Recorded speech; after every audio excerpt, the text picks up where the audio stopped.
Super. తాళం ready అయిందే, శబాష్. ప్లాన్ ఓకే, బట్ అది ఎప్పుడు, ఎక్కడ, ఎలా అమలు చేయాలో ప్రిపేర్ అయి ఉండాలి కదా. ఓ, అసలు ఈ కీ పనిచేస్తుందో లేదో ఒకసారి చెక్ చేసుకోవాలి.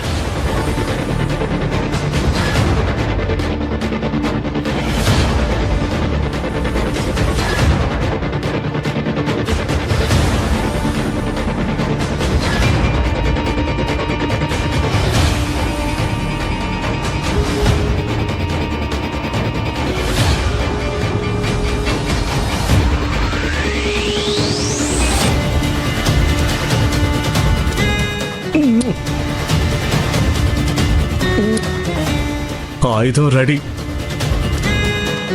అత్తయ్య గారు, డబ్బులు నగలు నా కోసం తీసుకొచ్చినందుకు ఈ దేవరాజు మీకు హృదయపూర్వకంగా ధన్యవాదాలు తెలుపుతున్నాడు. Key, you are ready.